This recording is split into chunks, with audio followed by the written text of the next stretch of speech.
今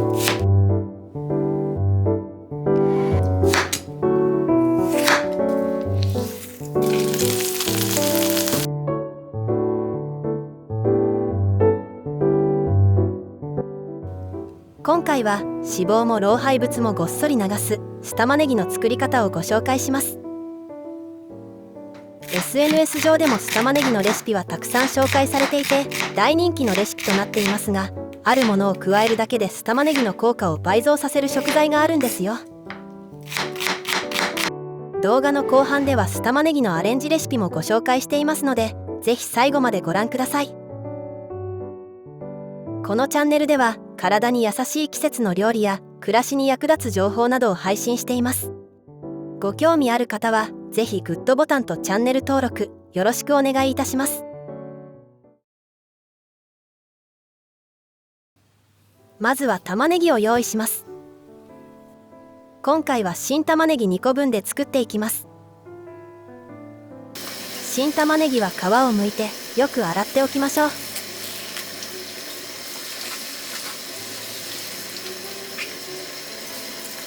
よく洗ったら玉ねぎを薄く切っていきます。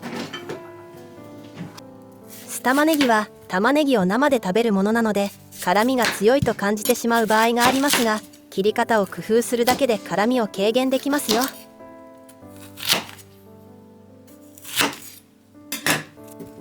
玉ねぎは縦に繊維が入っているのでこの繊維を断つように切っていきます。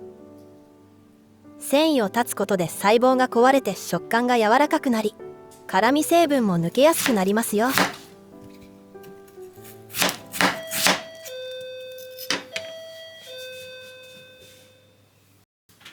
ネットで買ったリンゴ酢が届きました。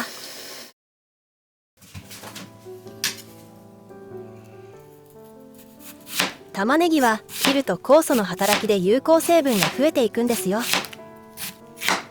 硫化アリルという成分は血液をサラサラにしてくれて動脈硬化や高脂血症などの予防に役立ちます。さらに抗酸化作用を持つケルセチン、腸活に役立つオリゴ糖や食物繊維も含まれ、食後の血糖値の急激な上昇を抑えたり血中コレステロール値を低下させたりなど健康づくりに欠かせない成分がたくさん含まれています。切り終わったらこんな感じでほぐしてあげると切り口から酵素の活性が高まってきます。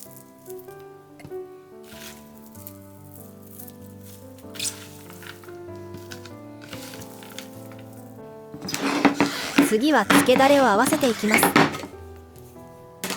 ジッパー付き保存袋などでも大丈夫です。そして今回はリンゴ酢を使って玉ねぎを漬けていきます。このリンゴ酢は無ろ過で加熱せずに作られているので栄養と酵素がしっかり残っているリンゴ酢なんです。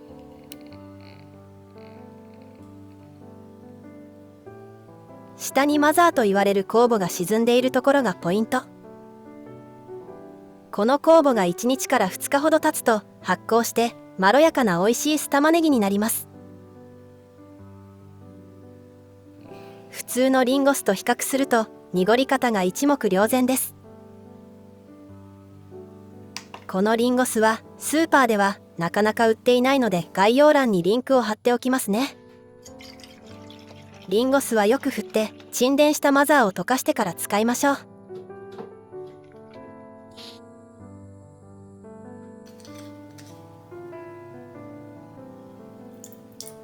もちろんスーパーに売っているリンゴ酢や普通のお酢で作っていただいても大丈夫です。リンゴ酢には脂肪燃焼効果や血糖値を下げたり糖質の吸収を抑制する働きがあります。ここに蜂蜜を入れていきます。蜂蜜にはオリゴ糖が含まれているので玉ねぎの効果と合わさり腸の働きを良くしてくれますよ。よく混ぜて蜂蜜を溶かしておきましょう。ここで酢玉ねぎの効果を倍増させる食材を入れていきます。それがこのニンニクです。玉ねぎは血液をサラサラにするとよく聞く野菜かもしれませんが、実はニンニクは玉ねぎの13倍もの血液サラサラ効果があると言われています。ただ注意点が一つだけあって、生のニンニクをそのままお酢につけると、ニンニクの匂いの元であるアリシンという成分が鉄と結合して青緑色に変色してしまいます。食べても体に害はないんですが、一手間加えると変色を防げます。ニンニクを切る前に湯通しするか、一度冷凍してから使うようにしましょう。我が家はいつもニンニクを冷凍保存しているので、今回は冷凍していたニンニクを使っていきます。ニンニクは完全に解凍しなくても包丁で切れるので、そのまま使って大丈夫です。ニンニクは冷凍することで半年ほど長期保存ができ、皮も剥きやすくなるので便利です。スライスした玉ねぎとなじむように千切りにしていきます。このニンニクもなるべく生でいただくのがポイントですよ。ニンニクは血管を柔らかくしてくれる効果があるので、動脈硬化予防、血圧を下げてくれる働きもあり、悪玉コレステロールを低下させてくれたりもします。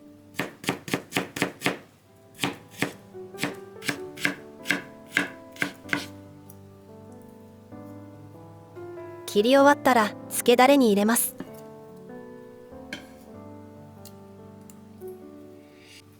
そこに切った玉ねぎも入れましょう。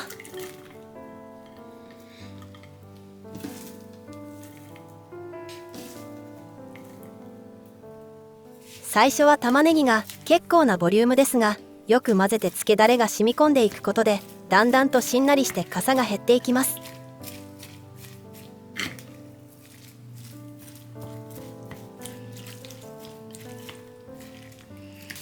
よく混ぜたら旨味をプラスするための昆布を入れます。ガーゼなどで表面の汚れを拭き取ってから入れてくださいね。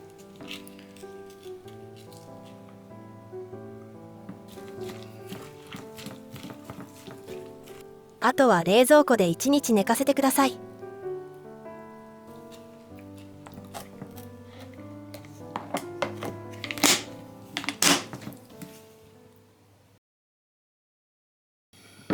1日経ちました。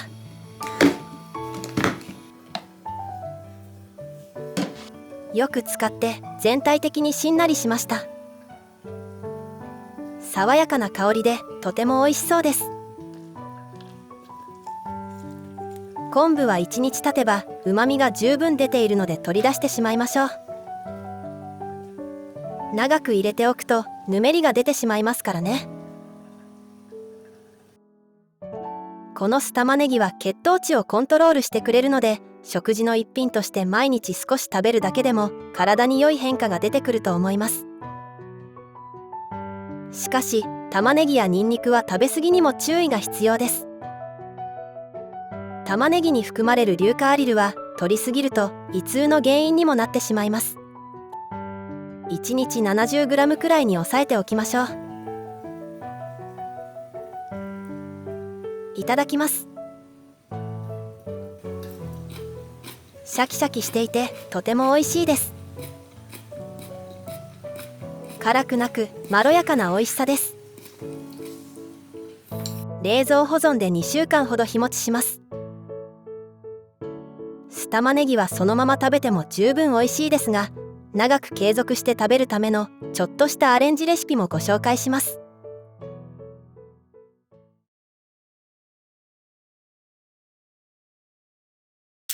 まずは酢玉ねぎ納豆。納豆に酢玉ねぎを添えるだけの簡単レシピです。納豆のタレなどはお好みで加えてください。納豆のタレ代わりに漬けだれを小さじ1ほど混ぜても美味しいです。酢玉ねぎの量もお好みで、私はスプーン1杯くらいの割合が好きです。玉ねぎ、リンゴ酢、ニンニクが血糖値の急上昇を抑えてくれます。朝食にタンパク質をしっかりとると1日の血糖値が安定しやすくなるとも言われているので、朝ごはんに酢玉ねぎ納豆を食べてみてはいかがでしょうか。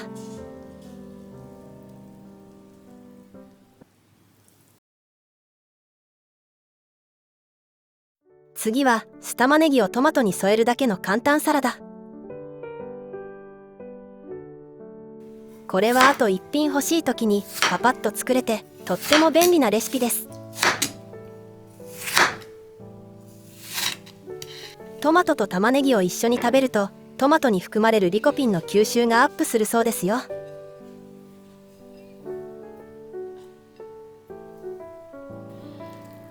トマトをスライスして上に酢玉ねぎを添えるだけで完成です。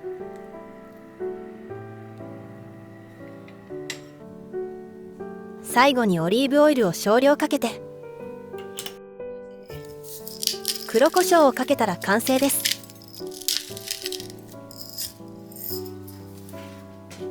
今回は酢玉ねぎを上に乗せただけですが、トマト全体に絡めてマリネのようにしても美味しいです。他にはアボカドやチーズを混ぜてもよし。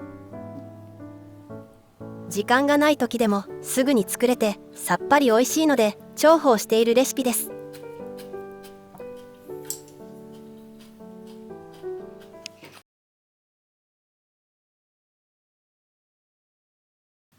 次はお弁当にも便利な酢玉ねぎおにぎり。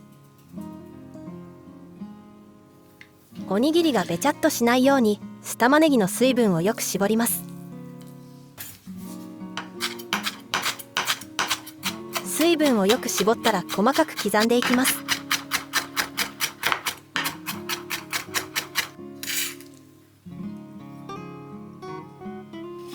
あとは鰹節とお醤油を混ぜるだけ。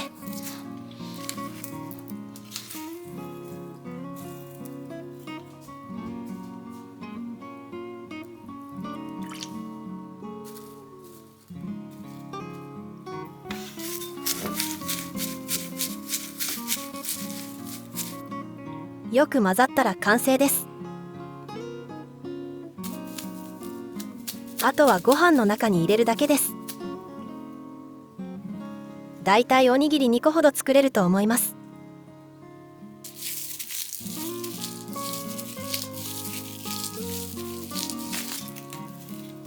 海苔で巻いたら完成です。酢玉ねぎとおかかの組み合わせは本当に美味しいんですよ。酢玉ねぎのシャキシャキ感が爽やかで、鰹節の旨味がたまらない。おにぎりの具として使わなくてもご飯のお供として食べるのも美味しいですよ。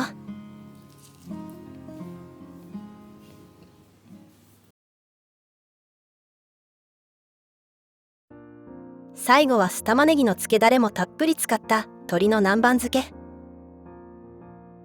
アジや鮭などのお魚で作っても美味しいですよ。鶏肉は一口大に切っておきましょう。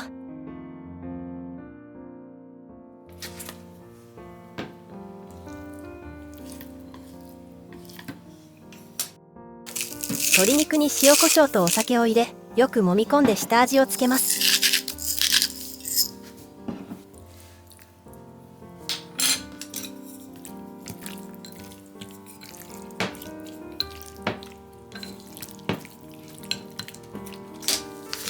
よく揉み込んだら衣をつけていきます。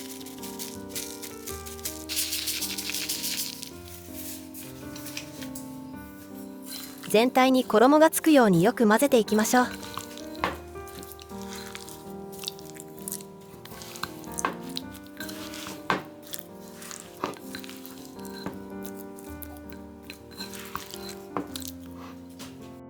少量の油を入れたフライパンで揚げ焼きにしていきます。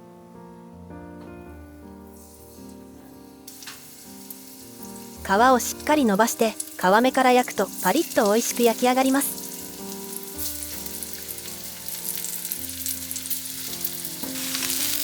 中火より少し弱い火加減でじっくり焼くと中までしっかり火が通り、少ない油でもパリパリでジューシーに焼き上がります。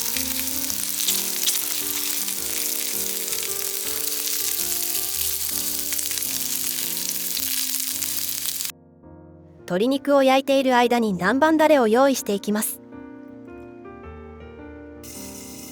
酢玉ねぎもたっぷり入れます。お好みで人参やピーマンなどお好きな野菜をプラスしてくださいね。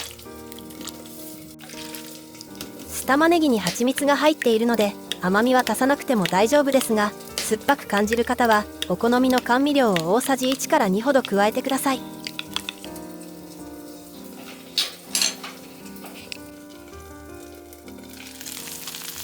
美味しそうに焼けました。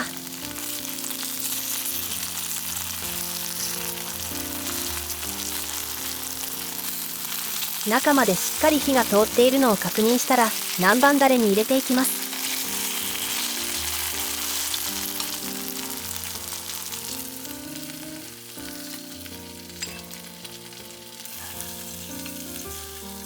熱いうちにタレに漬け込むことでしっかりと味が染み込みますよ。数分置いて味を染み込ませたらお皿に盛り付けていきます。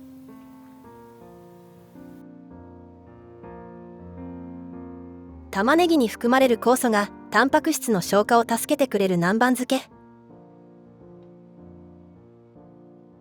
鶏肉に含まれるビタミン類も玉ねぎと一緒に食べることで吸収率がアップし、疲労回復など様々な効果があるんです。最後にネギを散らして完成です。ジューシーな鶏肉とさっぱりした南蛮だれが美味しく、ご飯がもりもり進みます。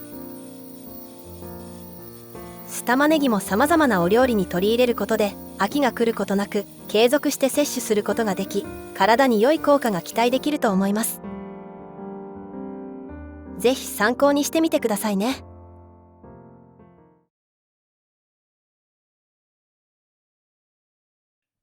リンゴ酢とニンニクを入れて健康効果を倍増させる酢玉ねぎ、いかがだったでしょうか。